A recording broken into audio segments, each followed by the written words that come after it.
I'm joined by Susan Coombe, and she's a micropigmentation specialist. She joins me in the studio. This is from April, Susan.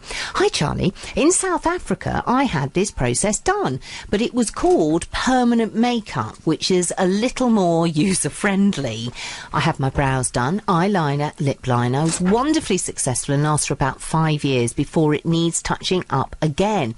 I was thrilled with the results and need to have it redone here, but it seems to be in the realms of the wealthy, which I'm not. I'm looking out for someone in Portsmouth or surrounds. So, well, we can let people know where you are. They can have a look online. But there is, I mean, she's mentioning there that it's called, you want to make it the distinction between the fact that you do the permanent help for people who've had surgery, and that's the difference, really, isn't it? Yeah, there is. It's the technique is the same technique. The artwork is different, and I do permanent makeup or semi-permanent makeup. I have to say, semi-permanent makeup and permanent makeup is exactly the same thing.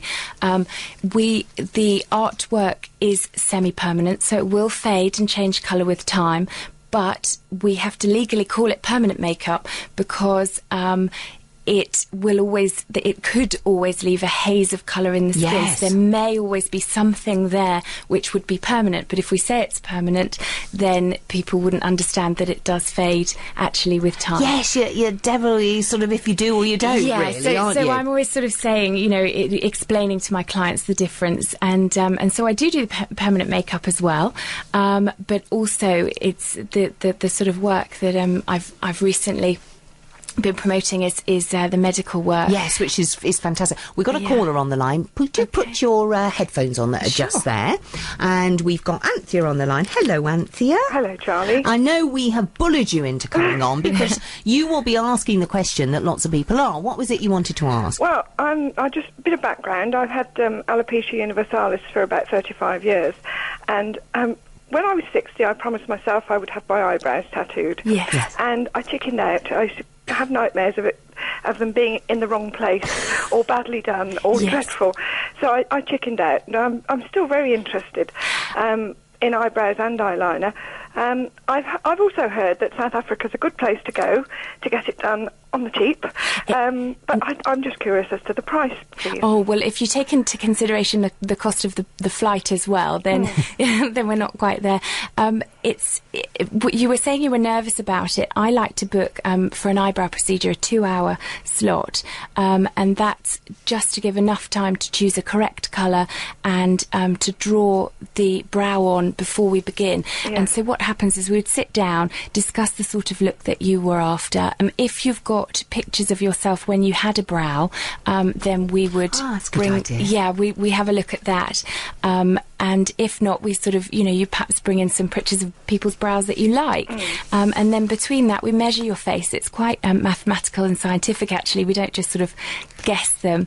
And then we draw the brows on very precisely. And when you're absolutely and exactly happy with the colour that we've chosen and the artwork that we've drawn on your face, then I say, are you ready to go ahead? And that's when we put it on permanently. And, I'm not one to force people on a table and force pigment into them. So at any point people can have discussions and talk about it. That's worth knowing, isn't it, Anthea? Because I think that's a realistic thing, because bizarre as it might sound, you've kind of got used to the way you look and it's going to be different, isn't it? I draw my face on every morning, eyeliner and eyebrows. By the evening I tend to look a bit like a panda because my eyeliner's all run down my face.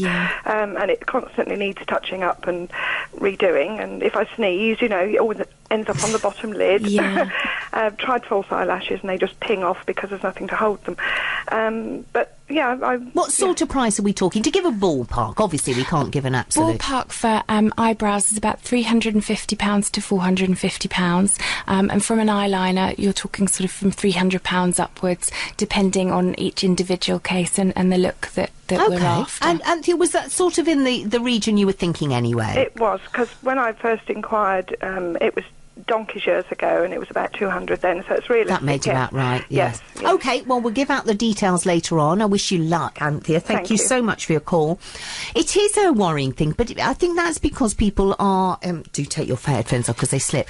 I think people do think of the tattoo that went horribly wrong. This is so different. You know, the sort of training that you've had is quite medically based, isn't it? Yes, my background was... well, I'm married to a GP, so that helps, just overhearing and having him around for advice. And my background was sort of pharmaceutical. I sold various products within hospitals, so I was very used to being in a medical environment.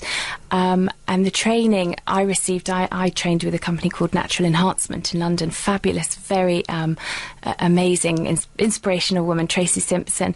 And she's so precise in her training, and you can imagine the first time that you have got your pen and you're going to put some ink in someone's face for the very first time. It is quite nerve-wracking, and it's a responsibility that I take very seriously. Well, you can tell from your book and from everything you've said, and for things like replacing something, people would say very basic part, but it's such a part of being a woman to re-add a nipple after a breast reconstruction. Absolutely. And one of the things we were talking about during that is the fact that you think if there's been some sort of if you don't have the procedure done privately, you think you can reclaim actually for that form of... If you've had your breast reconstruction done privately, if you speak to your consultant, they may know someone they may have a nurse, although that's normally in the NHS that you can get that, or they may well be able to refer you to me, or you could contact me and we could work backwards and get a referral from